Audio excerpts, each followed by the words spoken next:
देश के सबसे बड़े लोकतांत्रिक बहस के शो देश की बहस में मैं दीपक चौरसिया अपने तमाम मेहमानों का, पैनलिस्ट का, दर्शकों का और मेरे साथ पब्लिक के मंच में जुड़ने वाले मेरे साथियों का हार्दिक वंदन करता हूं, अभिनंदन करता हूं, नमस्कार करता हूं। आप जानते हैं देश की बहस इकलौता बहस का शो है जो दर्शकों की राय के आधार पर चलता है। दर्शक ही तय करते हैं कि वो किस विषय पर बहस देखना चाहते हैं और दर्शक ही अपने घरों से सीधे लाइव हमारे साथ जुड़कर बहस की दशा और दिशा को धार और रफ्तार देते हैं। वो बड़े बड़े पैनलिस्ट और राजनीतिज्ञों के साथ चर्चा में सीधे शामिल होते हैं। ऐसा टेलीविजन के किसी भी बहस के शो में नहीं होता। आज का टॉपिक क्या है, सबसे पहले ये देख लेते हैं, उसके बाद मैं आपको बताऊंगा आज कौन सा मुद्दा सबसे महत्वपूर्ण है। बंगाल हिंसा का सच क्या जल्द सामने आएगा? आज कोलकाता हाईकोर्ट ने बंगाल में हुए रेप और हत्या के मामलों की जांच सीबीआई को सौंप दी। चुनाव के बाद हुई हिंसा में बीजेपी ने आरोप लगाया था कि बीजेपी के कई कार्यकर्ता मारे गए, उनके कार्यकर्ताओं और उनके परिवार की महिलाओं के साथ रेप हुआ, बड़ी बेरहमी के साथ उनकी हत्या कर दी गई, संपत्तियों को नुकसान पहुंचाया। कई लोग अपना घर बार छोड़कर असम और आसपास के इलाकों में छुपे हुए हैं। कुछ ऐसे ही लोग हमारे साथ शामिल होंगे। आज बहस के अंदर एक शख्स शामिल होंगे जो पश्चिम बंगाल छोड़कर बाहर छुपे हुए हैं क्योंकि उन्हें अपनी जान का खतरा है। सवाल यह है कि क्या इससे सच सामने आ जाएगा? एनएचआरसी की रिपोर्ट के आधार पर कोलकाता हाईकोर्ट ने फैसला सुनाया है। कोलकाता हाईकोर्ट ने अपने फैसले में कहा है कि रेप और हत्या की घटनाओं की सीबीआई जांच करे, वहीं एसआईटी बाकी मामलों की जांच करे। हाईकोर्ट ने यह भी कहा है कि 6 हफ्ते के भीतर अपनी रिपोर्ट हाईकोर्ट के अंदर पेश की जाए। ममता सरकार हाईकोर्ट के इस फैसले को सुनकर बौखला गई है क्योंकि ममता सरकार ने इसकी कल्पना नहीं की थी। अब इसके खिलाफ वो सुप्रीम कोर्ट जाने की तैयारी कर रही है, लेकिन जांच तो शुरू हो जाएगी। और क्या ममता कटघरे में खड़ी होंगी? देखते हैं सबसे पहले आज क्या रहा दिन भर का अपडेट। আমি মমতা ব্যানার্জি ঈশ্বরের নামে শপথ করিতেছি। पश्चिम बंगाल की ममता सरकार को बड़ा झटका मिला है। जी हां, चुनाव के बाद हुई हिंसा में अब कलकत्ता हाईकोर्ट ने सीबीआई और एसआईटी जांच के आदेश दिए हैं। अदालत के फैसले के बाद एक बार फिर बीजेपी ने ममता सरकार पर तीखा हमला बोला है। जितने भी प्रकरण हुए हैं हत्या को लेके, महिलाओं के खिलाफ जो हिंसा हुई है, दुराचार के मामले हैं, उसमें सीबीआई जांच आवश्यक हो जाती है। कलकत्ता हाईकोर्ट ने अपने आदेश में कहा कि रेप और हत्या के मामलों की सीबीआई जांच की जाए, अन्य मामलों में एसआईटी जांच भी हो। सीबीआई और एसआईटी दोनों ही 6 हफ्ते में स्टेटस रिपोर्ट कोर्ट को सौंपे। राज्य सरकार को हिंसा से पीड़ित लोगों को मुआवजा देने का भी आदेश दिया गया। साथ ही कोर्ट ने कहा कि राज्य सरकार जांच कराने में नाकाम रही। दरअसल राष्ट्रीय मानवाधिकार आयोग ने 13 जुलाई को कलकत्ता हाईकोर्ट में रिपोर्ट दाखिल करते हुए वक्त कहा था कि बंगाल में कानून का राज नहीं है, बंगाल हिंसा की जांच राज्य के बाहर होनी चाहिए। उम्मीद करते हैं कि अब न्याय जरूर मिलेगा। हाईकोर्ट से लेकर सुप्रीम कोर्ट तक पीड़ित परिवारों का कहना था कि विधानसभा चुनाव में बीजेपी का समर्थन करने के चलते टीएमसी कार्यकर्ताओं द्वारा उन्हें टारगेट किया जा रहा है और ममता सरकार बजाय उचित कार्रवाई करने के आरोपियों को शह दे रही है। कोर्ट ने सख्त टिप्पणी करते हुए कहा कि राज्य सरकार अपनी जिम्मेदारी से नहीं बच सकती। अदालत के फैसले के बाद ममता दीदी की मुश्किलें बढ़ सकती हैं। हालांकि टीएमसी नेता बचाव की मुद्रा में हैं।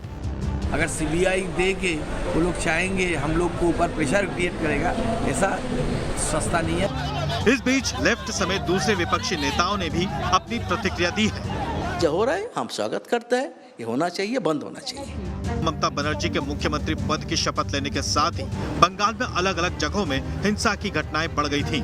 आरोप है कि महिलाओं के साथ रेप जैसे घिनौने अपराध भी हुए, जबकि बीजेपी कार्यकर्ताओं को निशाना बनाया गया। इस मामले में अगली सुनवाई 4 अक्टूबर को है। देश की बहस में चर्चा है कि कलकत्ता हाईकोर्ट के फैसले के बाद अब जांच होगी और चुनाव बाद हुई हिंसा का एक एक सच सामने आ सकेगा।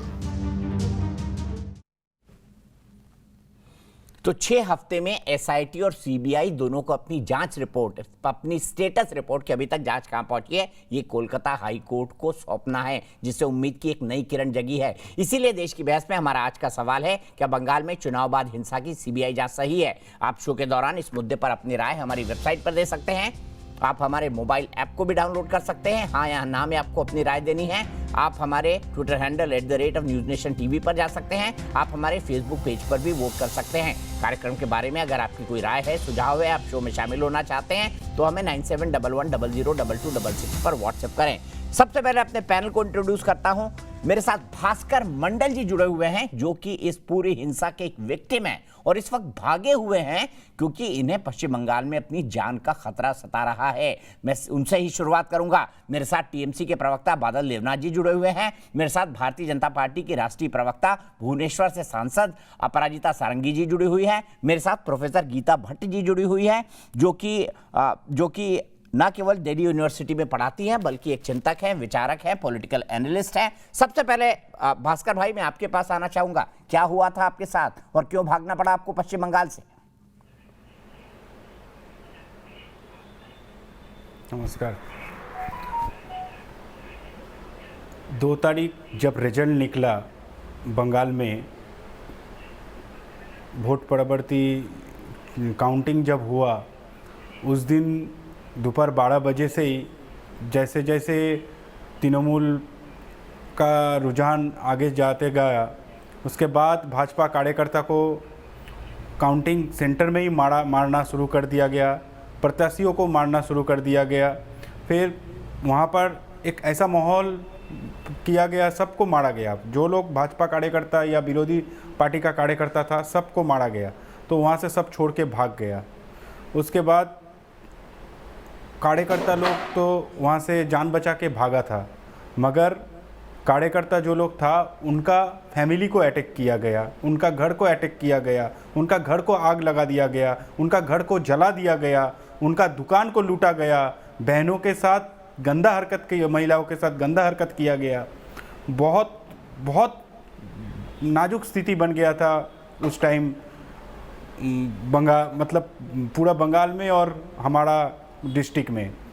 तो उसके बाद मैं जब 3 तारीख में सुबह से मेरा भी घर में हमला किया गया, तोड़ना शुरू किया गया, मारना शुरू किया गया। मेरा आसपास जितना हमारे जान पहचान भाजपा कार्यकर्ता था, सबका घर तोड़ना शुरू किया गया। तो उस टाइम हम लोग घर वापस गए, अपना फैमिली को, अपना माँ, बीवी, बच्चों सबको बचाने के लिए। तो उस टाइम मुझे मारा गया। फिर मैं वहाँ से कोई तरीके से जान बचा के भागने का कोशिश किया। फिर बीच रास्ता में मुझे पकड़ के, मार के, मेरे गाड़ी में बंद करके मुझे आग लगा के जला देने का कोशिश किया गया और बोला गया, थ्रेट दिया गया, जो उस दिन रात के बाद मैं और मेरा फैमिली किसी को जिंदा नहीं छोड़ेगा, सबको आग लगा के जला के मार दिया जाएगा। तब आपने क्या किया? आपने बंगाल छोड़ दिया? बाहर पलायन। हाँ, मैं पुलिस कंप्लेन किया, पुलिस ने कुछ व्यवस्था नहीं लिया, तो जान बचाने के लिए मुझे बाहर आना पड़ा। बाहर में मुझे सिर्फ जान बचाने के लिए रहना पड़ रहा है। ठीक है बादल देवनाथ जी, मेरा गुना इतना ही था जो मैं बंगाल में, जिन लोगों ने वोट नहीं दिया, क्या उनको मारेंगे, पीटेंगे, उनकी माँ और बहनों के साथ बलात्कार होगा, उनका घर जला दिया जाएगा, उनकी दुकानें लूट ली जाएंगी, बस्ती की बस्ती उजाड़ दी जाएंगी? क्या ममता बनर्जी उन लोगों की मुख्यमंत्री नहीं है जिन्होंने उनको वोट नहीं दिया या जो उनके राजनीतिक विरोधी हैं? मैं आपको दीपक जी पहले कहूंगा, मेरा स्काइप थोड़ा गड़बड़ है, थोड़ा देख लीजिए। दूसरा बात, ये जो शहर जो बैठे हुए हैं, इनका नाम ने मैंने देखा नहीं, लेकिन इतना अच्छा हिंदी बोल रहा है बंगाल के लोग, मैं तो सोच रहा हूँ। आप भी बहुत अच्छा हिंदी बोलते हैं बादल देवनाथ जी, आप वैसी हिंदी बोल रहे हैं जैसे भास्कर मंडल जी बोल रहे हैं। भास्कर मंडल उनका नाम है और भारतीय जनता पार्टी के एक स्थानीय कार्यकर्ता हैं, ये भी मैं आपको बता दूं। मैं सुनिए ना, बंगाल के बहुत सारे दिल्ली में काम करते हैं और कहाँ पर काम करते हैं मैं जानता हूँ मैं, और वो लोग दिल्ली में रहते हैं और दिल्ली में बहुत अच्छा हिंदी बोलते हैं दिल्ली के लोगों ने, मैं जानता हूँ। लेकिन उन्होंने ये नहीं कहा, दीपक जी आपने ये नहीं सुना, उनके नहीं सुना, जो उत्तम दुले को घर से निकाल के कैसे टीएमसी कार्यकर्ता को मार दिया गया था। दिलीप घोष ने 2 साल से कैसे हिंसा फैला था, इसको मारेगा, उसको पीटेगा, उसको। अरे सर, आप चुनाव बाद हिंसा की बात करिए ना। चुनाव बाद हिंसा हुई बादल दा या नहीं हुई, बताइए ना। मुझे तो एक भास्कर में आ रहा हूँ आपके पास, बादल जी को जवाब देने दीजिए। मुझे 1 मिनट टाइम दीजिए। चुनाव के पहले 1 लाख के ऊपर सेंट्रल फोर्स, 30,000 के ऊपर यूपी बिहार झारखंड से भाजपा के कार्यकर्ता और 44,000 के ऊपर बाइक कहां पर थे ये लोग, मैं जानता हूं और पूरा पार्टी भी भाजपा भी जानता है। और इन लोगों ने सुजाता मंडल पार्टी के जो कैंडिडेट था, उम्मीदवार था, उसको खींच के मार के वहां से इलेक्शन से वहां पर से हटा दिया था काउंटिंग के दिन, इलेक्शन दिन। उदयन को जो है हमारा जो उम्मीदवार था, कैंडिडेट था कुचबिहार में तिनाटा में, उसका हाथ तोड़ दिया गया था कैंडिडेट को, उम्मीदवार कैंडिडेट को। तो ऐसे शीतलकुची में सेंट्रल फोर्स ने 4 लोगों को गोली मार के मार दिया था शीतलकुची में। तो ये भी तो है। मैं आपको कहना चाहता हूँ, चुनाव के बाद NHRC नेशनल ह्यूमन राइट्स का रिपोर्ट क्यों होगा चुनाव के बाद? चुनाव से पहले क्या हुआ था? जब 3 महीना इलेक्शन कमीशन के ऊपर जो उसका रिपोर्ट था, नहीं, चुनाव के बाद क्या हुआ इस पर तो हाई कोर्ट ने जजमेंट दे दिया बादल दा। चुनाव से पहले जो हुआ वो तो आपके हाथ में भी था। आप FIR कर सकते थे, आप कार्रवाई कर सकते थे, आप चुनाव आयोग को लिख सकते थे, आप कोर्ट में पिटीशन डाल सकते थे। आप उसके नाम पर रोने से क्या होगा? क्या ममता बनर्जी उन लोगों की मुख्यमंत्री नहीं है जिन्होंने उनको वोट नहीं दिया या जिन्होंने उनका राजनीतिक विरोध किया? Deepak ji, last line, NHRC में जिन लोगों का नाम है 80% TMC कार्यकर्ता जो लोग हैं, उन लोगों के नाम पर एक भी मच्छर मारने का कोई केस नहीं है। NHRC का आज दिलीप घोष ने एक बयान दिया, जो रिपोर्ट हम लोग ने दिया वही रिपोर्ट NHRC को बना के हाईकोर्ट में पेश किया गया। आज दिलीप घोष ने कहा, प्रेस कॉन्फ्रेंस में कहा, कि हम लोग जो रिपोर्ट दिया वही रिपोर्ट NHRC में है, वही रिपोर्ट हाईकोर्ट में पेश किया गया है। मतलब आपको लगता है दिलीप घोष का ऊपर का माला खाली है, दिमाग नहीं है उनमें कि ये बात सार्वजनिक तौर पर बोलेंगे? अगर लिख के भी दियो तो गजब तर्क दे रहे हैं बादल साहब। भाजपा ने मान लिया जो रिपोर्ट उन लोगों ने। अच्छा, तो मुझे दिलीप घोष की बाइट सुनवा दीजिए, मुझे आपके मोबाइल पर होगी दिलीप घोष की बाइट सुनवा दीजिए कि NHRC की रिपोर्ट मैंने लिखी है। मैं अपने बाकी पैनल को इंट्रोड्यूस करता हूं। मेरे साथ डॉक्टर विक्रम सिंह, जो कि उत्तर प्रदेश के पूर्व DGP रह चुके हैं और जिनका कद उनके पद से बहुत बड़ा है, वो मेरे साथ जुड़े हुए हैं। विवेक श्रीवास्तव, लेफ्ट के नेता, जुड़े हुए हैं। भास्कर मंडल, आप पर आरोप लगा रहे हैं कि आप फर्जी हैं, दिल्ली में रहते हैं, काम करते हैं, जबरदस्ती दीदी को बदनाम कर रहे हैं। मैं उनको इतना ही बोलना चाहूँगा, बादल देवनाथ दादा को, दादा আমি একজন পিওর বাঙালি, मैं एक प्योर बंगाली हूँ और मेरा घर बंगाल में ही है। मैं भाजपा का प्रदेश SC मोर्चा का सचिव भी हूँ और मैं 2009 से भाजपा कर रहा हूँ बंगाल में। और मुझे एक बार नहीं 5 बार बंगाल में हमला किया गया, जानलेवा। मैं जो क्षेत्र से बिलोंग करता हूँ उस क्षेत्र में जंगल राज चलाया जा रहा है और मुझे बहुत शर्म लग रहा है बादल देवनाथ दा को, मतलब ये बात जो कहा, जो मैं इतना अच्छा हिंदी कैसे बोल लेता हूँ। देखिए, मैं एक बंगाली हूँ मगर मेरा राष्ट्रभाषा हिंदी है, तो अभी मैं भाजपा करना भी हमारे लिए गुनाह हो गया। और बादल देवनाथ दा ने तो सीधा सीधी न्यूज चैनल में कह दिया जो हिंदी कहना भी है मेरे लिए गुनाह है। फंस गया भाई। ना भास्कर, 30 साल से पॉलिटिक्स करता हूँ, इसलिए हिंदी इंग्लिश। बादल देवनाथ जी, सबसे पहले तो मैं ये कहना चाहता हूँ कि भास्कर मंडल एक दलित भाई है। कैसी सरकार है आपकी जो दलित भाइयों को जान से मारने की कोशिश कर रही है? Political science. बादल देवनाथ जी, मेरा सवाल सुनिए। भास्कर मंडल एक दलित है, कैसी सरकार है आपकी जो दलित भाइयों को मारने की कोशिश कर रही है सिर्फ इसलिए क्योंकि आपके राजनीतिक विरोधी है? बिल्कुल झूठ है, बिल्कुल झूठ है। उन्होंने आपको क्या कहा आपने सुना नहीं दीपक जी? मैं भाजपा के SC मोर्चा का एक सचिव हूँ। बिल्कुल सही है, मैंने खुद ने कहा वो भारतीय जनता पार्टी के कार्यकर्ता है। बंगाल में कहां पर रहता है वो अभी तक नहीं बताया। क्या बंगाल में भारतीय जनता पार्टी के ST मोर्चा का सचिव होना गुनाह है, क्राइम है? बादल जी बताइए, क्या गुनाह है, क्राइम है ST मोर्चा का सचिव होना? कोई भी व्यक्ति पॉलिटिक्स गुनाह है, क्राइम है? बताइए, जवाब दीजिए। क्या बादल देवनाथ जी बीजेपी का कार्यकर्ता होना या ST मोर्चा का सचिव होना गुनाह है, क्राइम है पश्चिम बंगाल के अंदर? जवाब दीजिए प्लीज, मेरा बात सुन लीजिए पहले। कोई भी जवाब दीजिए ना आप। देश में कोई भी राज्य में कोई भी पॉलिटिकल पार्टी कर सकता है, कोई भी पॉलिटिकल पार्टी का मेंबर हो सकता है, कोई भी व्यक्ति हो सकता है। लेकिन आपने ये नहीं कहा 10 दिन पहले त्रिपुरा में कैसे अभिषेक बनर्जी के ऊपर, हर 6 संसद के ऊपर त्रिपुरा में भाजपा के गवर्नमेंट, पूरा गवर्नमेंट आक्रमण कर रहा है। सीढ़ी तोड़ दिया, तो गाड़ी के शीशे तोड़ दिया, हाथ तोड़ दिया, शीशे तो सीट तोड़ दिया। त्रिपुरा में क्या हो रहा है? एक भी कोई सीट नहीं का टर्न हो रहा है, कोई भी हाईकोर्ट नहीं या कोई भी एनएचआर से कोई भी आप जाइए ना, हाईकोर्ट जाइए, एनएचआरसी जाइए, आपको किसने रोका है? कुछ नहीं कर रहे। बादल देवनाथ जी, आपको किसने रोका है? अभिषेक बनर्जी पर हमला हुआ तो शिकायत करिए, अगर आपकी शिकायत नहीं ली जाती है तो कोर्ट जाइए, दिक्कत क्या है? आपको किसी ने रोका है? दीपक जी, आपको कोर्ट जाने से किसी ने रोका है? त्रिपुरा में हर दिन हमला हो रहा है। कोई अरे तो जाइए ना, कोर्ट जाइए, शिकायत करिए, हाई कोर्ट जाइए, लोकल कोर्ट नहीं सुन रहा है, सुप्रीम कोर्ट जाइए, आपके पास तो सरकार है, बड़े बड़े वकील हैं। कोई भी लीडर त्रिपुरा के बारे में शब्द नहीं कर रहा है। ठीक है, मैं दोनों को रोकूंगा, मैं दोनों को रोकूंगा। बंगाल की बात करिए, त्रिपुरा की किसी और दिन कर लेंगे। बादल देवनाथ जी, सबको पता है कि चुनाव के बाद हिंसा में आपकी सरकार ने खुद माना है कि 7 मई के बाद हिंसा नहीं हुई, इसका मतलब 2 मई से 7 मई तक हिंसा हुई है, ये खुद आपकी सरकार ने स्वीकारा है। अपराजिता सारंगी जी, क्या पॉलिटिकल गेम सेटल करने के लिए, क्या हार के दर्द को छुपाने के लिए आप हिंसा का आरोप लगा रही है ममता बनर्जी पर? यह आरोप है आप पर। भास्कर मंडल जी की बातों को सुनने के बाद मुझे लगता है और कुछ कहने की जरूरत ही नहीं है। और ये भास्कर मंडल जी जो हमारे साथ बैठे हुए हैं, इनके अलावा बहुत संख्या में भास्कर मंडल जी फैले हुए हैं बंगाल में, इसीलिए और मैं भारतीय जनता पार्टी की केंद्र सरकार की तरफ से। बादल जी, आपके बीच में अपराजिता जी नहीं बोली, ऐसा मत करिए प्लीज। कोलकाता हाईकोर्ट के आदेश को, के फैसले का स्वागत करते के बारे में चर्चा कीजिए। जो उत्तर प्रदेश के बादल देवनाथ जी, मुझे अगर आप लगातार बीच में बोलेंगे तो मुझे ऑडियो डाउन करना पड़ेगा, ऐसा मत करिए बादल भाई प्लीज। अपराजिता जी बोलिए। मैं शांत थी, मुझे लगता है थोड़ी शालीनता दिखाएं, थोड़ी शालीनता दिखाएं, दूसरों की बातों को सुनने की सहिष्णुता होनी चाहिए।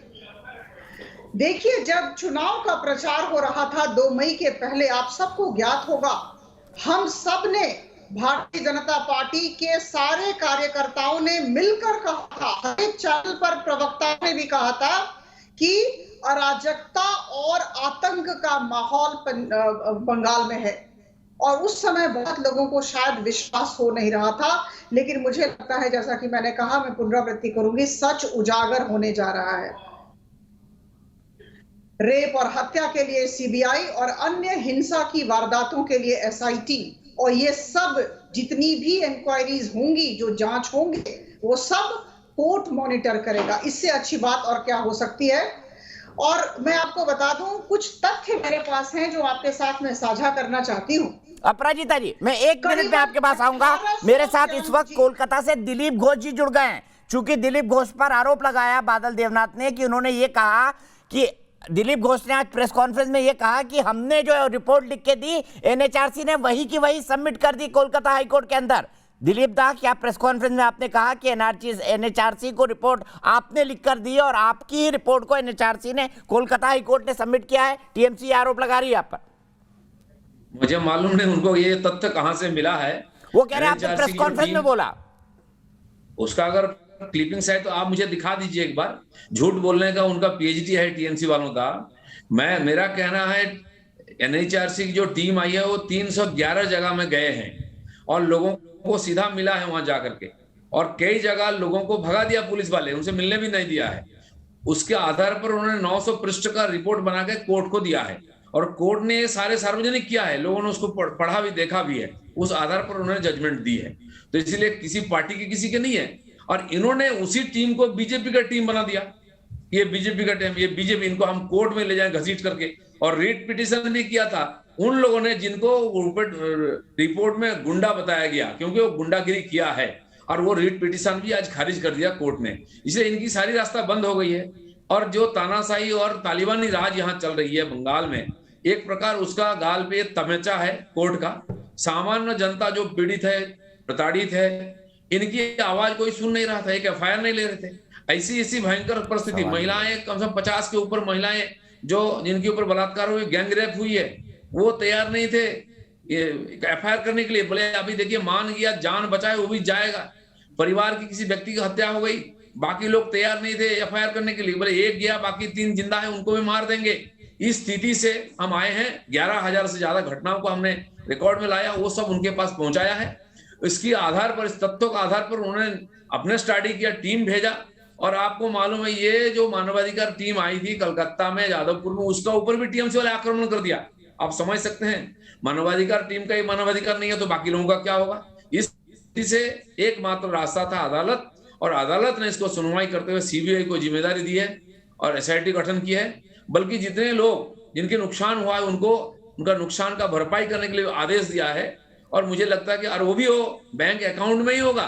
दीदी की यहाँ जो सिस्टम चलती है हाथों हाथ और कट मनी, वो नहीं है, बैंक अकाउंट में सबको जाएगा और लोगों को न्याय मिलेगा। मुझे जरूर इसमें पूरी विश्वास है, और लोगों जनता की जो विश्वास अदालत और संविधान पर लोगों के पुख्ता हो गया है। दिलीप दा, आपसे जानना चाहूंगा, आपने कहा 11,000 घटनाएं, आपके हिसाब से महिलाओं के साथ या किसी महिला के साथ जघन्यतम अपराध की घटना कौन सी है जो आपके संज्ञान में आई, आपको मालूम पड़ी या आपको कार्यकर्ताओं ने बताया? महिला आयोग की चेयरपर्सन आई थी, तो हम लोगों ने उनसे भी मिला, उनको तथ्य दिया कि ये लोग हैं, फोन नंबर लीजिए, आप ही बात करिए।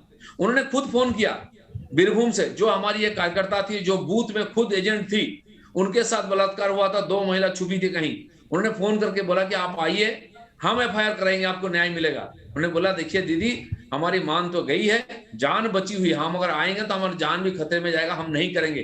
तो एफआईआर करने के लिए लोग तैयार नहीं थे। इस स्थिति से अभी एक कार्यकर्ता हमारी हत्या हुई जो पीट पीट के कलकत्ता में मारा गया, उसका भाई उसका दर्दनाक जो और बयान कर रहा था, वो भी सोचने का लायक है। ऐसे कई घटना है, 50 से ज्यादा महिलाओं के ऊपर इस पर उत्पीड़न हुई है जिनकी कोई सुनवाई नहीं थी। आज कोर्ट ने इसको रिकॉर्ड में लेते हुए इस और मजेदार बात है, इन महिलाओं को जब मानवाधिकार कमीशन की टीम मिली, उन्होंने बयान दिया, बाद में इनके ऊपर दोबारा अत्याचार हुआ कि क्यों इन्होंने कमीशन के सामने बयान दर्ज कराया। ये स्थिति है वहां की।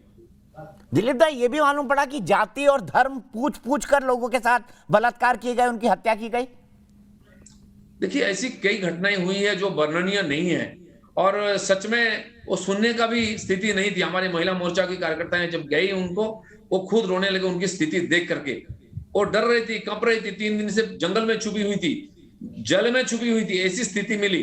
आज तालिबान राज को लेकर जिस प्रकार शंका लोग प्रकट कर रहे हैं, ऐसी घटना हमारे यहाँ हो चुकी है, और पिछले 3 महीना से, और 11,000 से ज्यादा घटना घटी, 25,000 से ज्यादा परिवार इसमें पीड़ित है। आज भी लोग बाहर है, गांव में आने की हिम्मत नहीं हो रही। मैं अभी मेदिनीपुर में हूँ, मेरे चुनाव क्षेत्र में।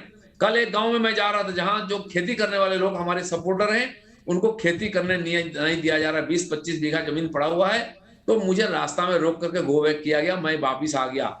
ये स्थिति है, गांव में जाने का भी परिस्थिति अभी नहीं है। ये स्वीकार नहीं कर रहे थे यहाँ की सरकार और मुख्यमंत्री, और कोर्ट ने सबकी आंख खोल दी। इस तथ्य के आधार पर ये जजमेंट आया है। ठीक है, बहुत बहुत शुक्रिया दिलीप घोष जी। सीधे विवेक श्रीवास्तव जी के पास चलता हूं। विवेक श्रीवास्तव जी, नहीं, पहले अमित रॉय कोलकाता में, पहले समझते हैं ग्राउंड सिचुएशन क्या है। हमारे दर्शक अमित रॉय कोलकाता से जुड़े हुए हैं। अमित, बताइए, क्या चुनाव के बाद हिंसा हुई है पश्चिम बंगाल में? आपकी क्या जानकारी है? पहला बात है दीपक जी, बहुत बहुत धन्यवाद, नमस्कार आपको। आपके शो में मेरे को इन्वाइट करने के लिए बहुत शुक्रिया आपका। देखिए, मैं सुन रहा था, मैं पहले आपके प्रश्न के उत्तर का पहले मैं कुछ और बात आपको बोलूंगा। हमारे बादल जी जो है, बादल देवनाथ, वो कुछ हिंदी वाले हिंदी लेके कुछ बोल रहे थे। मैं एक भूमिपुत्र हूँ, मैं बंगाल का रहने वाला हूँ, मेरा पढ़ाई लिखाई दार्जिलिंग में हुआ है, मैं नेपाली भी बोल सकता हूँ। इसमें क्या मेरा कोई गुनाह है? अगर मैं नेपाली अच्छा बोलता हूँ या हिंदी अच्छा बात करता हूँ, या if I can talk in English, is it my fault? Anyway that I am doing something wrong, I don't know. पता नहीं ये कैसे ये सब बातें करते हैं एक नेशनल चैनल में आके। मैं एक भूमिपुत्र होके, एक बंगाली होके मैं आपको ये कहना चाहता हूँ, मेरे को बहुत शर्म लग रहा है कि आज चैनल में आके मैं ये सब बातें यहाँ कर रहा हूँ। आज we Bengalis we are in absolutely in shame. हम लोग माना जाता है, बंगाली जात माना जाता है कि we are very sophisticated, very soft, very kind hearted, intellectual person, that is what Bengalis are known as. लेकिन आज जो यहाँ गुंडा राज चल रहा है, या मैं आज नया बोलूंगा तालिबान राज जो चल रहा है, मेरे को बोलने में भी बहुत बहुत शर्म लग रहा है, और मैं पता नहीं मैं कहाँ अपने आप को छुपाऊं। लेकिन आज हकीकत सबको मालूम है, सारे देश को मालूम है, आपको मालूम है। और मैं आपको ये बोलना चाहूंगा, आप जो फुटेज मैं स्क्रीन में देख रहा था, आप जो दिखा रहे हैं स्क्रीन में, खेला हवे बोल के गाना हो रहा है, और घर में जाके मारपीट किया जा रहा है, घर में बुजुर्ग को मारा जा रहा है, लेडी को पीटा जा रहा है, लेडी को रेप कर रहा है। मैं आपको एक और तत्व देता हूँ दीपक जी, आपको शायद याद होगा, हमारे जो गवर्नर साहब हैं, वो जब दौरे पर गए थे, कहां पर क्या चल रहा है देखने के लिए, तो कोई उनको ये कंप्लेन किया था कि जो घर में जिसका जो बीजेपी कार्यकर्ता के घर में जो आदमी जो कार्यकर्ता मर गया है, बादल जी मेरे दर्शक है, सम्मान करिए उनका। सिर्फ अमित रॉय की आवाज, बादल देवनाथ उसके बाद। मैंने आप सोचिए हम लोग कहाँ रह रहे हैं कि श्राद्धों का सामान जो कि मरने के बाद जो क्या कहते हैं उसको हिंदी में आई डोंट नो, श्राद्धी बोलते हैं हम लोग, श्राद्ध जिसको बोलते हैं, वो सामग्री भी लूट किया गया है। वो चावल दाल जो दिया जाता है, भुज्जी जिसको बोलते हैं हम लोग, वो भी लूट हो गया है। तो हम लोग कहाँ रह रहे हैं आप सोच सकते हैं क्या?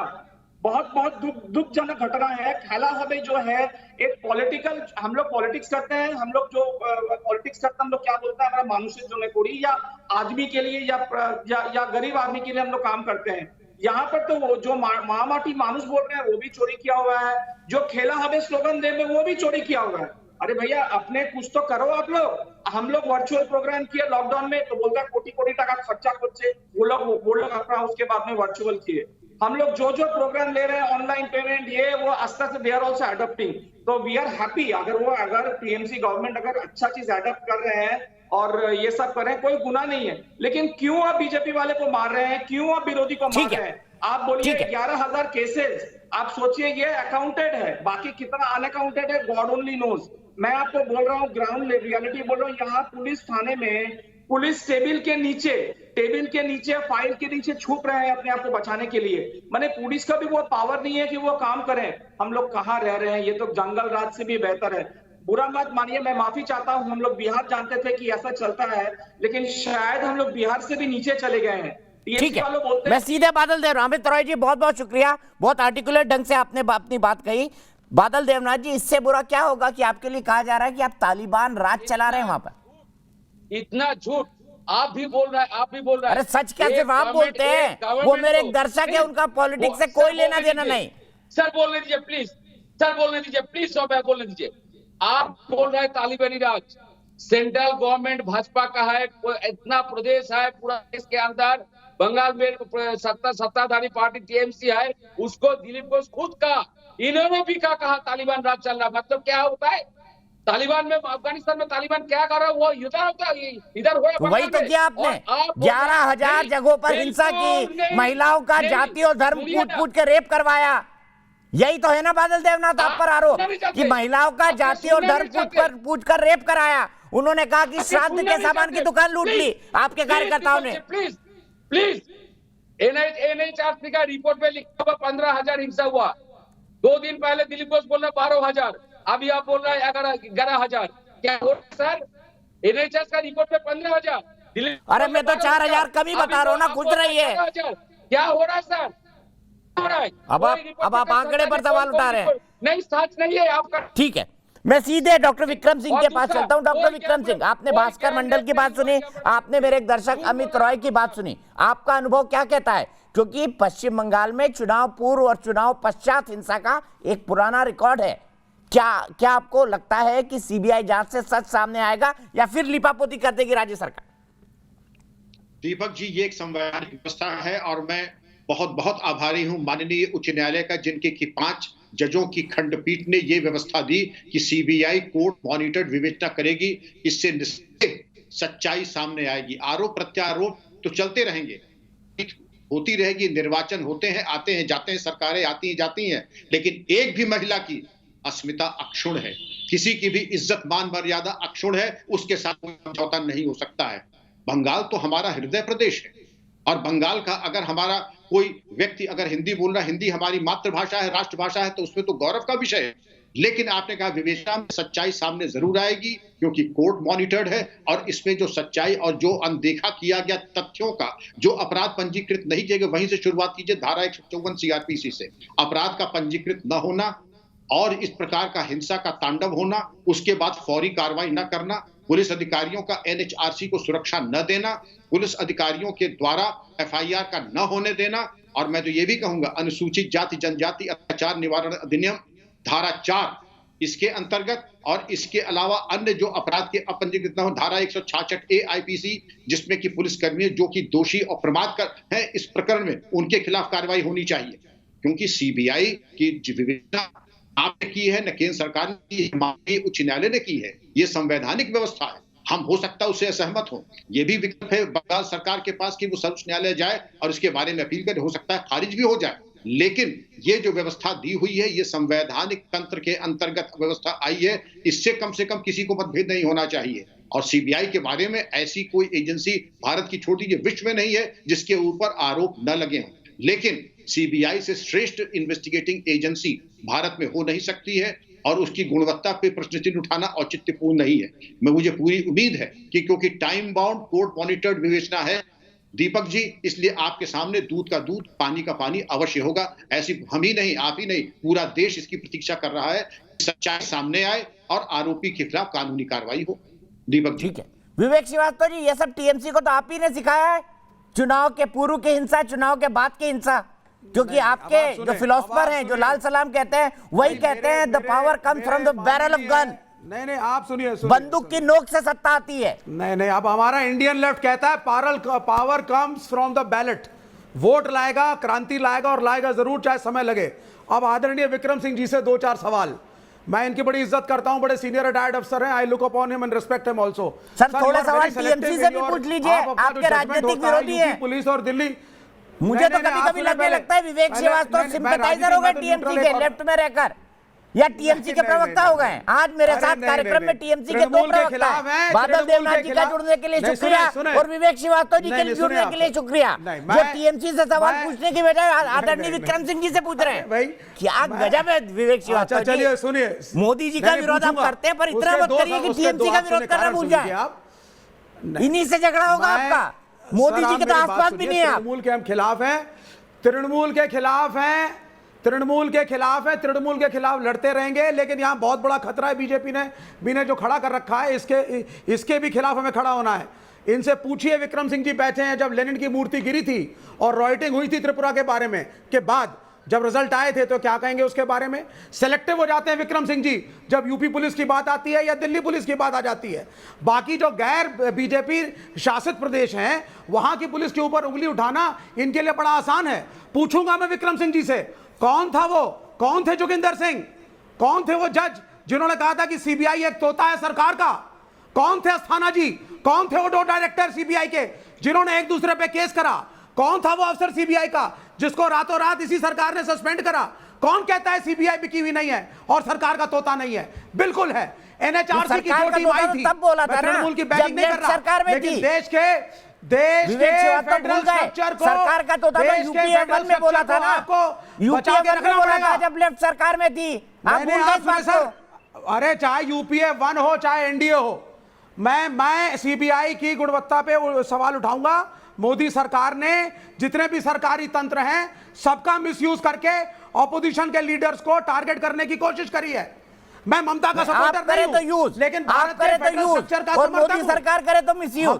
नहीं गजब बात है विवेक श्रीवास्तव, आप करें तो यूज, वो करे तो मिसयूज। चलिए विक्रम सिंह जी से जवाब ले लेते हैं, फिर गीता जी के पास जाना। और अपराजिता जी बहुत ही कम बोली है, उनके पास कुछ इंसिडेंट है। विक्रम सिंह जी क्या कहेंगे? आपके चैनल पे विवेक भाई सुन लीजिए ना जवाब। टीम आई थी, एनएचआरसी की रिपोर्ट गलत थी, एनएचआरसी की रिपोर्ट गलत थी, एनएचआरसी की टीम ने। अरे प्लीज मैं रिक्वेस्ट कर रहा हूँ विवेक श्रीवास्तव जी का सुपर बदल दीजिए, बॉटम सुपर पे इनका नेता लेफ्ट जा रहा है, इनके लिखिए नए प्रवक्ता टीएमसी, इनको लिखिए नए प्रवक्ता टीएमसी, लेफ्ट मत लिखिए विवेक भाई को। आपके लिखवा दूं विवेक भाई, नए प्रवक्ता टीएमसी की टीम को हेड करने वाली रिटायर्ड जज आपके चैनल पे आई थी और प्रश्न किया था मैंने उनसे कि सैंपलिंग आपने कैसे की, और एनएचआरसी की टीम फेल हुई थी आप ही के चैनल पर।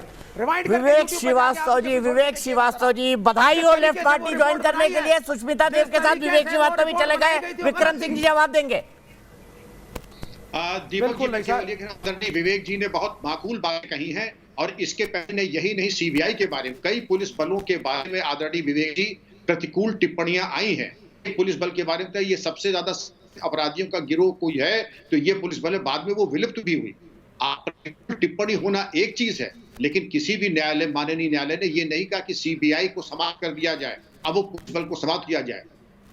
हम लोग एक निरीक्षण करते हैं विवेक जी, उसमें 5 अगर अच्छे कार्य हैं तो पुरस्कृत और अलंकृत करते हैं, 5 अगर खराब कार्य हैं तो उसमें दंडात्मक हम प्रतिक्रिया वो भी देते हैं, संस्तुति करते हैं या दंडात्मक कार्रवाई भी करते हैं। क्या आप निरंतर इवॉल्व करने हो गया विवेक जी, आपके सवाल का जवाब मिल गया। मुझे गीता भट्ट जी के पास जाना है, उसके बाद बादल देवनाथ जी और अपराजिता जी खामोश बैठी है, उनके साथ अन्याय होगा। सीधे गीता भट्ट जी के पास चलता हूँ। गीता जी, मुझे पता है आप लगातार वेस्ट बंगाल में महिलाओं के साथ जो अत्याचार हो रहे थे उनको ट्रैक कर रही थी। कैसी, अभी दिलीप घोष जी ने कहा अवर्णनीय घटनाएं हैं, उनको मुंह में नहीं लाया जा सकता जो महिलाओं के साथ हुआ है। क्या कहेंगी जो पश्चिम बंगाल में चुनाव के बाद की हिंसा में हुआ उसको लेकर?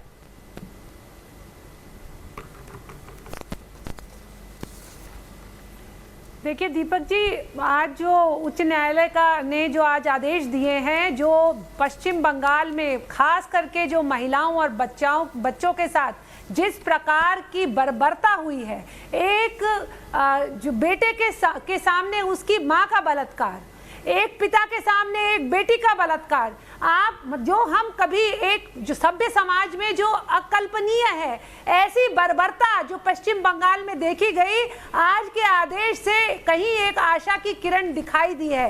और आप और हम सब, आज पूरा देश ये आशा कर रहा है कि आगे आने वाले समय में सच्चाई सामने आएगी और जो दोषी हैं उनको इसकी सजा जरूर मिलेगी। आज यहाँ अभी टीएमसी के प्रवक्ता बैठकर जो है राष्ट्रीय मानव आयोग के ऊपर उंगली उठा रहे थे, लेकिन राष्ट्रीय मानव आयोग की जो कमेटी बनी उसके आदेश किसने दिए? उसके आदेश स्वयं कलकत्ता उच्च न्यायालय ने आदेश दिए कि एक कमेटी बने और पश्चिम बंगाल में जाके देखे कि इस प्रकार की जो घिनौनी हरकतें वहां हुई हैं उनका संज्ञान ले, उनकी रिपोर्ट बनाए और वह उच्च न्यायालय को जो है भेजे। तो यह सारी प्रक्रिया तो न्यायालय के द्वारा की गई है। बड़ा ही दुख की बात है कि जो कानून है, जो प्रशासन है, कानून व्यवस्था है पश्चिम बंगाल की, वह इतनी ज्यादा चरमराई हुई है कि वहां के लोगों की रक्षा करने की बजाय, उन्हें बचाने के बजाय वह वहां के जो गुंडे हैं, असामाजिक तत्व हैं, उनको बचाने का काम कर रही है। अगर आपको याद हो तो ममता बनर्जी ने, जब ममता दीदी ने अपना चुनाव लड़ा तो उन्होंने बंगाली और गैर बंगाली की दीवार खड़े करने की कोशिश करी थी, लेकिन आज तो वो अपने बंगाल के लोगों के ऊपर, उनके राज्य में रहने वाले लोगों के ऊपर, जो वहीं के हैं, मूल निवासी वहां के हैं, उनके ऊपर, अपने ही राज्य की बेटियों के ऊपर इस प्रकार का अत्याचार हो रहा है। और राज्य की मुख्यमंत्री जो है, जो खुद एक महिला है, उन्होंने एक शब्द आज तक नहीं कहा, आज तक उन्होंने किसी की संज्ञान नहीं लिया, किसी के घर गई जिसके साथ इस प्रकार का बर्बरतापूर्ण व्यवहार किया गया है। और तो और वहां का जो सीमांती इलाका है, वहां तो कई जगह जो है आप ये देखिए कि हिंदुओं की लड़कियों को ढूंढने का प्रयास किया जा रहा था। ये बड़ा दुर्भाग्यपूर्ण है। और आज आपके चैनल पर जिस प्रकार से एक जो तालिबानी अप्रोच से जिस प्रकार से काम किया जा रहा है, सच में आज ऐसा यहीं पे रोक दिया। ठीक है, मैं सीधे बादल देवनाथ जी के पास चलता हूँ। बादल देवनाथ जी, गीता भट्ट ने जो आरोप लगाया है कि धर्म और जाति के आधार पर महिलाओं का बलात्कार के लिए चयन किया जा रहा था, ये कई नेशनल न्यूज़पेपर ने रिपोर्ट किया है। और मैं आपका स्टेटमेंट बताता हूँ, आपकी सरकार का। सुनिए, आपकी सरकार के स्टेटमेंट के हिसाब से आपकी सरकार ने हाई कोर्ट में क्या कहा? छी अपने आप को बोलिए, हमें मत बोलिए, गीता जी को मत बोलिए। छी अपने आप को बोलिए, मैं शर्मिंदा हूँ ये बोलिए, मैं लज्जित हूँ ये बोलिए।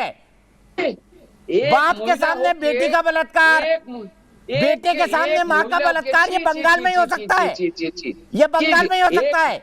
छी मत बोलिए, अपने आप को छी बोलिए। और ये देखिए, आपने हाई कोर्ट में लिखकर क्या दिया है? 7 मई के बाद हिंसक घटनाएं नहीं हुई, यानी 2 मई से 7 मई तक हिंसक घटनाएं हुई। बादल देवनाथ, ये तो आपने माना है हाई कोर्ट के एफिडेविट में। ये देखिए, ये रही एफिडेविट की कॉपी।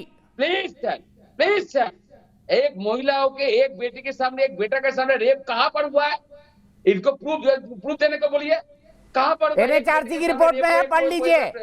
कहाँ पर हुआ? NHRC की रिपोर्ट में है, पढ़ लीजिए। हम सब बोल रहे तो झूठ, हम सब तो बोल रहे झूठ। NHRC से रिपोर्ट दिखाया गया था, इसलिए तो मैं बोल रहा हूँ झूठ। 80% लोगों के ऊपर जो नाम दिया, इन लोगों के ऊपर एक मच्छर मारने का भी केस नहीं है। कहाँ पर हुआ दीपक जी एक बेटी के सामने बलात्कार? कब? 2010 से 2021 तक ममता बनर्जी का राज में आप दिखा दीजिए कौन सा बेटे के सामने, कौन सा बेटे के सामने बलात्कार हुआ है। और दिलीप घोष ने कहा गैंग रेप होता है यहाँ पर, कहाँ पर हुआ कैमरे? अच्छा ये बताइए ना, चलिए मान लिया तर्क के लिए अपराजिता जी जवाब देंगी, मान लिया तर्क के बाद ये आपका हाई कोर्ट को एफिडेविट है, सुनिए ये आपका हाई कोर्ट को एफिडेविट है जिसमें आपने कहा है 7 मई के बाद हिंसक घटनाएं थम गई, यानी 2 मई से 7 मई तक हिंसा का नंगा नाच पश्चिम बंगाल में हो रहा था, ये दिया कि नहीं दिया आपने एफिडेविट बताइए। सीट गठन किया, जहां हाई कोर्ट ने क्या एक सीट गठन किया, 6 हफ्ते के अंदर रिपोर्ट देना पड़ेगा, एक सीट गठन किया। अरे आप सवाल का जवाब ही नहीं दे रहे बादल देवनाथ, बादल देवनाथ सवाल का जवाब दीजिए, सवाल बार बार पूछूंगा आखिरी तक। आपने हाई कोर्ट का कहा कि 7 मई के बाद हिंसक घटनाएं बंद हो गई, यानी 2 मई से 7 मई तक हिंसक घटनाएं हुई थी, हाँ बोलिए। नहीं तो ये क्यों लिखा 7 मई को बंद हो गई, ये क्यों लिखा 7 मई को बंद हो गई, आप दूसरे का बात सुनते, ये क्यों लिखा 7 मई को बंद हो गई? ये आपका एफिडेविट है हाई कोर्ट में, ये आपकी सरकार का एफिडेविट है। सुनते नहीं है आप भाजपा का बात सुनते, मेरा बात सुनता नहीं है। हाई कोर्ट ने आपका क्या कहा? आज एक सीट गठन किया, सीबीआई को जांच कर, उस रिपोर्ट के ऊपर जांच करने को कहा, 6 हफ्ते के ऊपर रिपोर्ट देने को कहा। अरे मेरे सवाल का जवाब ही नहीं दे रहे बादल देवनाथ आप। मैं कह रहा हूँ आपने लिख कर दिया 7 मई के बाद हिंसा बंद हो गई, यानी 2 मई से 7 मई तक हिंसा हुई, इसका जवाब तो दे दीजिए। आपने एक क्यों भी कह रहा है? उदयन को हमारे उम्मीदवार के ऊपर क्यों हमला हुआ? जवाब नहीं दे रहे। आखिरी तक यही सवाल पूछूंगा आपसे। अपराजिता जी, बादल देवनाथ सभी चीजों को खारिज कर रहे हैं। अफसोस सीक्वेंसिंग ऐसी बनी कि मैं आपके पास कम वक्त के लिए आ पाया। वो कह रहे हैं न जाति और धर्म के आधार पर लोगों के साथ हिंसा हुई, ना ही बात पिता के सामने बेटी का बलात्कार हुआ, ना ही बेटे के सामने माँ का बलात्कार हुआ। बताइए हकीकत क्या है, बीजेपी की जानकारी क्या है? इन्हें शांत करिए तो मैं कुछ कहूँ। शोर कर रहे हैं और शोर में कोई अर्थ नहीं निकल रहा है। झूठ बोल रहे हैं, सच्चाई छुप नहीं सकती बनावट के वसूले से। देखिए ऐसा है कि जीत के नशे में इन्होंने अपनी असहिष्णुता दिखाई, अपनी संकीर्णता दिखाई, और 2 मई के बाद जिस तरह के वारदात हुए हैं, मुझे लगता है हम सब शर्मसार हैं। वहां आतंक का राज है, अभी भी है, और अराजकता फैली हुई है, हम सब जानते हैं। और वर्दी का इस्तेमाल बंगाल में राजनीतिक इच्छाओं की पूर्ति के लिए किया जाता है, इसे हम सबको मानना होगा। निर्वाचन के पूर्व भी हम सब कह रहे थे, अराजकता की बात कर रहे थे, आतंक की बात कर रहे थे, लेकिन उस समय दहशत का माहौल था, लेकिन उस समय लोग विश्वास नहीं कर रहे थे। और देखिए मैं धन्यवाद देना चाहती हूँ फिर से एक बार उच्च न्यायालय को, और मुझे लगता है दूध का दूध पानी का पानी हो जाएगा। बादल देवनाथ रनिंग कमेंट्री नहीं प्लीज। 6 सप्ताह के अंदर रिपोर्ट आ जाएगा और मुझे लगता है जो सच है वो उजागर होगा और पश्चिम बंगाल को आईने में अपना चेहरा देखना होगा। मैं आप सबको सिर्फ एक तथ्य आप सबके समक्ष रखना चाहती हूँ, मुझे ज्यादा वक्त नहीं मिला, लेकिन मुझे आनंद है कि आज दिलीप घोष साहब से आपने बातचीत की तो बात तक काफी कुछ सामने आई है। मैं आपको कहना चाहती हूँ कि कमिटी ने डीजीपी को, वेस्ट बंगाल डीजीपी को करीबन 1893 कंप्लेंट भेजे थे, और मैं आपको बता दूं कि उसमें से ये पारा 9 में लिखा हुआ है, उसमें से सिर्फ 137 एफआईआर लॉन्च किए गए, और इन 137 एफआईआर का अगर 14% निकालें, इन 14% केस में अरेस्ट, जेल गए लोग, और मैं आपको बता दूं कि जितने लोग जेल गए उसके 80% जितने भी जेल गए हुए थे उन्हें रिहा कर दिया गया। तो मुझे लगता है ये आंखों में धूल झोंकने का काम वहां की पुलिस ने किया है, और वहां जिस तरह के हालात हैं, जिस तरह से हमारे भारतीय जनता पार्टी के कर्मी जीवन यापन कर रहे हैं, शोचनीय अवस्था है। मैं लोकसभा की सदस्य हूं और अन्य जो लोक प्रतिनिधि हैं पश्चिम बंगाल के, उनके साथ दिन रात बात करती रहती हूं। भयानक स्थिति है, और मैं बहुत धन्यवाद देना चाहती हूँ उच्च न्यायालय को, एनएचआरसी को धन्यवाद देना चाहती हूँ। जैसा कि दिलीप घोष जी ने कहा, 900 पृष्ठ का रिपोर्ट है, छोटी बात नहीं है। दिक्कत यह है, ये अज्ञानता की वजह से बोलते हैं या फिर आंखों पर काला चश्मा लगा के आपसे बातचीत कर रहे हैं, और हठ धर्मिता की चरम सीमा है।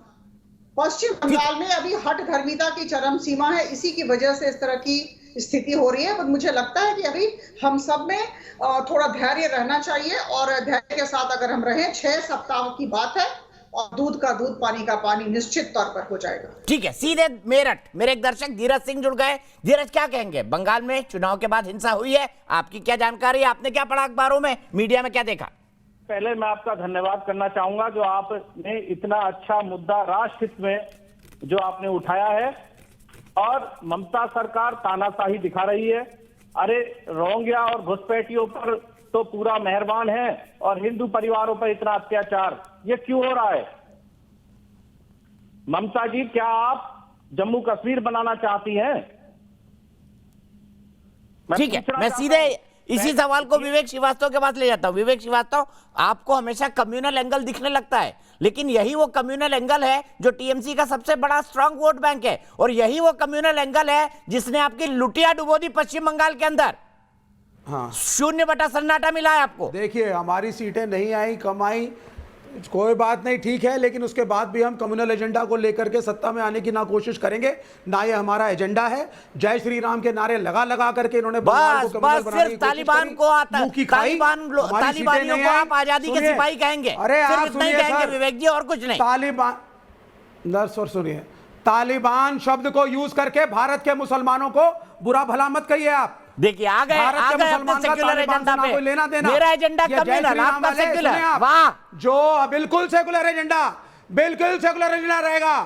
इस देश के मुसलमान यूपी के अंदर चुनाव है, तो इस देश के मुसलमान तालिबान की तारीफ क्यों कर रहे हैं? आप क्यों हौसला अफजाई कर रहे हैं, बताइए ना। आप जैसे लोग महिलाओं के अत्याचार पर खामोश हैं। तालिबान से कोई मतलब नहीं है, ये आपका सेक्युलरिज्म है। महिलाओं पर जो तालिबान अत्याचार कर रहा है उस पर आप खामोश हैं क्योंकि आप सेक्युलर हैं। मैनिपुलेटिवनेस, सरकारी संस्थाओं की मैनिपुलेटिवनेस गलत है जो बीजेपी करती आई है।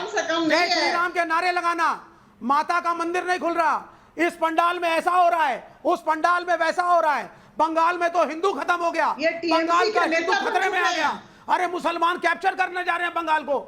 ये सारा नैरेटिव ये बीजेपी ने एंट्री ले ली है। खाई, शर्मिंदा हुए। आप जब कुछ नहीं कर पा रहे हो तो जगह जगह जाकर के देश के फेडरल स्ट्रक्चर को छेड़ो। अरे मैं ममता की मुखालिफत करता हूं, मैं ममता के खिलाफ हूं, मैं तृणमूल कांग्रेस के खिलाफ हूं, लेकिन देश का फेडरल स्ट्रक्चर मत छेड़ो। लेकिन वो जो हिंसा कर रहे हैं उसके समर्थन में बोलूंगा नेशनल टेलीविजन पर, खिलाफ हूं लेकिन समर्थन में बोलूंगा। और उनकी टीम के द्वारा किए गए हिंसा का समर्थन न करें। वहां अराजकता की स्थिति है, इसे मानना आपका कर्तव्य है। लेकिन आप जो कम्युनलिज्म फैलाते हैं, परवाह करते हैं, आप जो यूपी में आप कर रहे हैं, की स्थिति है, आप जो यूपी में आप कर रहे हैं, इसे आपको मानना तालिबान पड़ेगा। अच्छा हो या बुरा, अफगानिस्तान में आप कह रहे हैं, आप यहाँ हिंदुओं को मैसेज दे रहे हैं कि ये देखो, ये इंडिया का मुसलमान भी तालिबान की तरह देश में काबिज हो जाएगा। ये है आपका नैरेटिव इस देश में कि हिंदू और मुसलमानों को अलग रखो। अरे इंडिया का मुसलमान इंडिया का मुसलमान है, वो पेट्रियाटिक है, इंडियन कॉन्स्टिट्यूशन को फॉलो करता है, बस देश के तालिबान की तारीफ करता है। ये है इंडिया का सज्जाद नोमानी के नंबर राना, ये कहते हैं तालिबान वाले स्वतंत्रता संग्राम सेनानी है। शफीकुर रहमान वर्क, इनको कवर फायर देंगे आप सेक्युलरिज्म के नाम पर। गजब है विवेक श्रीवास्तव। बादल देवनाथ जी, बधाई हो विवेक श्रीवास्तव, लेफ्ट छोड़कर टीएमसी में शामिल हो गए, आपको बहुत बहुत बधाई हो, नए नेता मिले आपको। मैं ब्रेक के लिए रुक रहा हूँ, ब्रेक के बाद गीता जी से पूछूंगा जो आरोप लगाया किस आधार पर लगाया, ब्रेक के बाद। तो देश की बहस में आपका एक बार फिर स्वागत है। हम बात कर रहे हैं बंगाल में चुनाव के पश्चात हुई हिंसा की। ममता सरकार इस हिंसा से इनकार करती रही, पर हाईकोर्ट ने आज हिंसा की जांच के आदेश दे दिए हैं।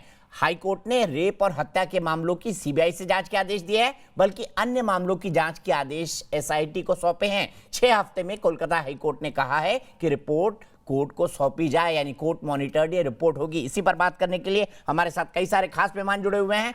अपराजिता सारंगी जी जुड़ी हुई हैं, थोड़ी देर में हमसे जुड़ जाएंगी। प्रोफेसर डॉक्टर विक्रम सिंह भी थोड़ी देर में हमसे जुड़ जाएंगे। टीएमसी के बादल देवनाथ जी मेरे साथ हैं, प्रोफेसर गीता भट्ट मेरे साथ हैं, मेरे साथ विवेक श्रीवास्तव जी लेफ्ट के नेता हैं, और मेरे साथ भास्कर मंडल जो कि पीड़ित हैं, जो अब पश्चिम बंगाल छोड़ के पश्चिम बंगाल से बाहर रहने को मजबूर है चुनाव बाद हुई इस हिंसा के। भारतीय जनता पार्टी के कार्यकर्ता हैं, वो भी मेरे साथ मौजूद हैं। लेकिन सबसे पहले वैशाली कौशिक, दिल्ली से मेरी एक दर्शक। वैशाली, क्या कहेंगी बंगाल में हिंसा की इस परंपरा और संस्कृति के बारे में? सर, बंगाल में जो हिंसा हुई थी वो तो एकदम गलत है, क्योंकि हम देख रहे हैं जब जिस टाइम पे न्यूज आई थी कि 5 मई को इलेक्शन से पहले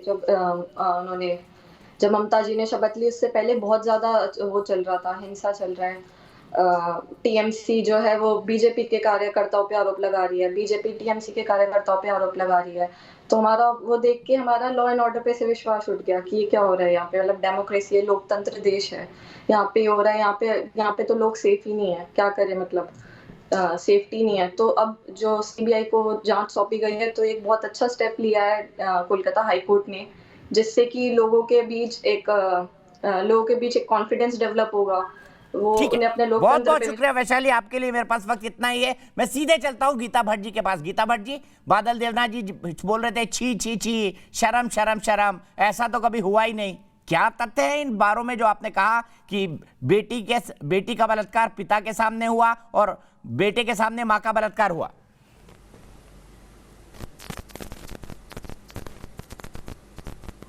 दीपक जी देखिए, बड़ा दुर्भाग्यपूर्ण है कि टीएमसी के प्रवक्ता बादल जी चाहते हैं, मतलब मैं इतना अपमानजनक महसूस कर रही हूँ ये बातें कहते हुए, लेकिन इनके मतलब जिस प्रकार से ये आरोप लगा रहे हैं खुद अपने राज्य की बहु बेटियों के विषय में। मेदिनीपुर में 60 वर्ष की एक महिला जिसने कि इस भय के कारण, क्योंकि उसके परिवार के सदस्य जो है वो बीजेपी के साथ काम कर रहे थे, अपनी बहुओं को उन्होंने वहां से भेज दिया यह सोचकर कि उनकी सुरक्षा ज्यादा महत्वपूर्ण है। बादल देवनाथ जी रनिंग कमेंट्री नहीं प्लीज, सिर्फ गीता जी की आवाज। 100 से भी ज्यादा 60 वर्ष की महिला के अंदर 60 वर्ष की महिला जब रात में सो रही थी, 100 से भी अधिक टीएमसी के लोग घुस आए और उनके 6 वर्षीय पोते के सामने उनका दुष्कर्म किया। क्या आप सोच सकते हैं कितना अपमानजनक, ऐसी बर्बरतापूर्ण। और यह तो सर्वोच्च न्यायालय में जो पीड़िताएं गई हैं उन्होंने ये बात कही है, मैं कोई अपने मन से नहीं बना रही हूँ। कितना दुर्भाग्यपूर्ण है, मतलब हमारे इस समाज में, भारतीय समाज में, जहां महिलाओं को इतने अधिकार मिले हैं, पश्चिम बंगाल में जहां एक महिला मुख्यमंत्री है वहां इस प्रकार की दुर्घटनाएं हो रही हैं, ऐसी बर्बरतापूर्ण दुर्घटनाएं हो रही हैं। बुर्दवान में एक 19 वर्ष की बेटी, जो बेटी और पिता दोनों ही पार्टी के लिए काम कर रहे थे, उनके सिर्फ इसलिए क्योंकि वह विपक्ष के साथ काम कर रहे थे, उनके पिता के सम्मुख जो है बेटी के साथ इस तरह की हरकत करी गई, दुष्कर्म किया गया। मतलब इतने किस प्रकार से मैं तो बहुत दुख हो रहा है कहते हुए कि टीएमसी के प्रवक्ता अपने राज्य में हुए इस प्रकार की बर्बरतापूर्ण घटनाओं के विषय में चाहते हैं कि नेशनल टीवी पर और आपके जैसे इतने लोकप्रिय शो पर इस प्रकार की बातें सामने आए। आपका ठीक है, मैं सीधे बादल देवनाथ जी को चलता हूँ। गीता जी को दिखाइएगा। बादल देवनाथ जी, सच्चे थे दीपक, ये तो एक हकीकत है ना कि ये तमाम फैक्ट सुप्रीम कोर्ट को बताए गए थे और सुप्रीम कोर्ट ने उस पिटीशन को मंजूर किया है और अभी भी सुनवाई चल रही है। शर्म आनी चाहिए एक राज्य सरकार को जिसकी महिला मुख्यमंत्री है कि एक 60 साल की महिला से बलात्कार हो रहा है और ये तथ्य सुप्रीम कोर्ट जा रहा है। 20 फरवरी 2021 पार्लियामेंट में एक रिपोर्ट दिया गया, पूरे देश के अंदर बंगाल महिला सुरक्षा, शिशु सुरक्षा के बारे में ये फालतू गाना मत गाइए। इन दो घटनाओं के बारे में बोलिए, क्या सुप्रीम कोर्ट ये दो घटनाएं गई थी या नहीं गई थी? बादल देवनाथ जी बताइए। बंगाल में 1 नंबर में है। और इनको मैं कहना चाहता हूँ शिशु पाचार के बारे में भाजपा के को दूध, बादल जी रिकॉर्ड मत बजाइए, बताइए ये दो घटनाएं हुई या नहीं, क्या ये सुप्रीम कोर्ट गई या नहीं? बादल जी रिकॉर्ड मत बजाइए, बताइए ये दोनों घटनाएं सुप्रीम कोर्ट गई या नहीं? सुनिए ना, सुभाष दा जो बंगाल के एमपी है, भाजपा के एमपी, वो मिनिस्टर है, हाफ पैंट मिनिस्टर है, उसके खिलाफ भी एक रिपोर्ट है, शिशु पाचार के बारे में रिपोर्ट आया, उसका भी छोड़िए ना बादल जी, इन बातों का कोई मतलब नहीं है, इन बातों का कोई मतलब नहीं है, इन बातों का कोई मतलब नहीं है। किस रिपोर्ट में क्या आया? मैं तो चुनाव के बाद की हिंसा की बात कर रहा हूँ। गीता जी कुछ कहना चाह रही है। बादल जी आप सवाल का जवाब नहीं दे रहे, आप सवाल का जवाब नहीं दे रहे, माफ कीजिएगा बादल दा, बहुत सम्मान करता हूँ, बड़े भाई की तरह आप मेरे, आप सवाल का जवाब नहीं दे रहे क्योंकि आपके पास जवाब नहीं है उसके बारे में। मुझे ये बताइए ये तथ्य सुप्रीम कोर्ट गए या नहीं, बताइए। के जलपाईगुड़ी के एक महिला कार्यकर्ता को गिरफ्तार किया गया है। सुभाष दा के बारे में केस है, शिशु पाचार, महिला पाचार के बारे में आप जानते नहीं है। और पामेला के बारे में, पामेला को ड्रग केस में अरेस्ट किया गया तो उसके ऊपर क्या हुआ था, पुलिस बीजेपी के पास से उनके पास से रिपोर्ट लीजिए और अरे जेल में डालिए ना अगर किसी ने कुछ गलत किया है। आपकी सरकार है, दिलीप घोष बाहर क्यों घूम रहे? आप आरोप लगा रहे हैं, अगर उन्होंने इतना जघन्य काम किया है तो जेल में डालिए दिलीप घोष को, जेल में डालिए दूसरे नेताओं को जिनका नाम ले रहे हैं आप। रेप के बारे में बात कर रहे हैं, वही लोग, वही स्थिति ईरानी ने पार्लियामेंट में कह दिया शिशु पौधा हो रहा है, लेकिन जिसके ऊपर आरोप लगा रिकॉर्ड बजा रहे हैं गीता जी रिकॉर्ड बजा रहे हैं, रिकॉर्ड बजा रहे हैं। जवाब नहीं है बादल देवनाथ जी के पास। दीपक जी है जवाब लेकिन आप नहीं, आपका इन घटनाओं का नहीं है। एक बात आपको बताना चाहूंगी कि जब उच्च न्यायालय ने मानव अधिकार आयोग को यह निर्देश दिए कि आप तहकीकात करिए, तो उसके बाद जो वेस्ट बंगाल की सरकार है वो दोबारा से क्यों गई उच्च न्यायालय के पास और कहा कि इस निर्देश को वापस लीजिए? आप समझिए कितना गंभीर है यह सिचुएशन। आप वापस गए उच्च न्यायालय के पास और आपने कहा कि आप इस निर्देश को वापस लीजिए, यानी कि मानव आयोग को यहाँ मत आने के लिए बोलिए। इससे बड़ा, इससे ज्यादा उदासीनता अपने ही लोगों के लिए, अपनी ही बेटियों के लिए आपकी इतनी उदासीनता देखकर ये दुर्भाग्य है, ये दुर्भाग्य है वहाँ के समाज का कि ऐसी उदासीनता है कि आपने ये चाहा कि मानव अधिकार आयोग किसी भी प्रकार की तहकीकात नहीं करे और आपने उच्च न्यायालय को कहा कि आप इस निर्देश को वापस लीजिए। ठीक है, मैं एक मिनट दोनों को रोकता हूँ। दोनों एक दूसरे पर बोल रहे हैं, बादल देवनाथ जी, मैंने आपसे उम्मीद कभी नहीं की थी कि आप सवाल के जवाब से बचेंगे, भागेंगे और कोई नई कहानी सुनाने लगेंगे। आपका मैं बहुत सम्मान करता हूँ, आप मेरे बड़े भाई हैं, लेकिन पुलकित त्यागी गाजियाबाद से मेरे एक दर्शक जुड़ गए हैं मेरे साथ। आखिरी कमेंट आप ही का होगा बादल देवनाथ जी, एक सेकंड के लिए रुक जाइए। पुलकित त्यागी गाजियाबाद से, पुलकित क्या कहेंगे चुनाव पश्चात हिंसा के बारे में पश्चिम बंगाल में? जो भी पश्चिम बंगाल में हिंसा हुई है वो टीएमसी ने बीजेपी के ऊपर ज्यादा करते हुए साथों साथ उनके जो वहाँ पे लोग हैं, जो निर्दोष लोग हैं, उन्हें भी मारा है, पीटा है, रेप भी करा है। तो इसलिए सीबीआई की जांच भी होनी जरूरी है इसके लिए, जिससे पता चले कि उन्होंने क्या क्या उनके साथ गलत करा है, उन्हें लूटा है, उन्हें घसीटा है, उन्हें मारा है। ठीक है, बहुत बहुत शुक्रिया पुलकित। सीधे मैं चलता हूं इस वक्त भास्कर मंडल के पास। भास्कर साहब मुझे बताइए, वापस पश्चिम बंगाल जाएंगे इन हालात में? मैं तो जाना चाहता हूं। मेरा छोटा बच्चा है, 2-2.5 साल का, मेरा बीबी है, मेरा बूढ़ा माँ भी है। मेरा बीबी बच्चा को अभी दूसरा कहीं में रखना पड़ा है, ये जगह मैं आपको बता नहीं सकता हूँ। और मेरा बूढ़ा माँ घर में है, बहुत पीड़ित है, और मैं भी एक पीड़ित हूँ। मैं कहना चाहता हूँ सच, बादल देवनाथ को कहना चाहता हूँ, बंगाल को बंगाल का सरकार को रानी हल्दार हमारा दीदी, उसको दिन में दोपहर को अत्याचार करके मारा गया, पत्थर से ततल के मारा गया। बंगाल का सरकार को बंगाल का लोकतंत्र को आप लोग को सबको मुझे घिन आता है इस लोकतंत्र, इस गणतंत्र को ऊपर, जिस गणतंत्र में एक लड़की को दोपहर को मार दिया जाता है गंदा हरकत करके। नोदाखाली थाना, रानी हल्दार, आप खोज खबर लगाइए, जी को दिखाइए, वो मेरा ही दीदी है। मैं दीपक जी लास्ट लाइन में कहना चाहता हूँ, नहीं इसका जवाब दीजिए ना। रो रहे हैं, आपके राज्य के निवासी हैं, बाहर रह रहे हैं, बीवी बच्चों को कहीं रखना पड़ रहा है, माँ को कहीं रखना पड़ रहा है। शर्म आनी चाहिए ऐसा राज्य चलाते हुए। आपको माफ कीजिएगा बादल जी, इन शब्दों का इस्तेमाल कर रहा हूँ। रो रहे हैं नेशनल टेलीविजन पर, बहन के साथ रेप हुआ, उसकी हत्या कर दी गई। नहीं, मैं भी रो रहे हैं नेशनल टीवी पर। मैं आपसे माफी चाहता हूँ, इतना बोल रहा है रो के, इनको शर्म आना चाहिए। रो के झूठ बोलना बिल्कुल गलत बात है, लेकिन शर्म आपको आनी चाहिए। किसी के आंसू और किसी की संवेदना के बारे में आप विचार भी नहीं कर सकते। आपका घर में बादल देवनाथ, आपका घर में फैमिली है, तो आपको शर्म आना चाहिए। आपको शर्म आना चाहिए, कहाँ पर रहता है? आपको शर्म आना चाहिए इस लोकतंत्र पे, इस सरकार के ऊपर।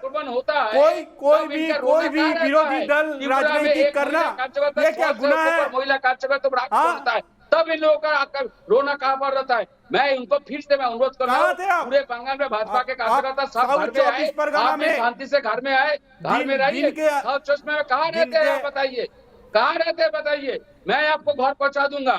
ऐसा झूठ मत बोलिए रो के, त्रिपुरा में मैं क्यों क्यों छूटा? चलिए आप गारंटी दीजिए।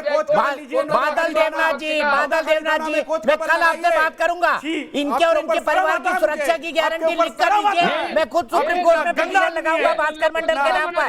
गारंटी दे रहे हैं आप उनको सेफ रखेंगे, गारंटी दे रहे हैं आप पश्चिम बंगाल में सेफ रखेंगे इनके और इनको परिवार को। सुप्रीम कोर्ट में लिख के देंगे। हार गए ये लोग, इसलिए ये लोग हार गए।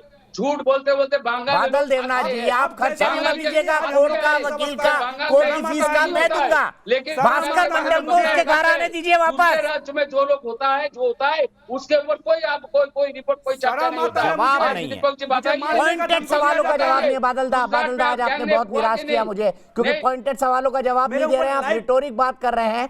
चलते चलते मैं कहना चाहूंगा कि बंगाल में चुनाव बाद हिंसा की सीबीआई जांच सही है।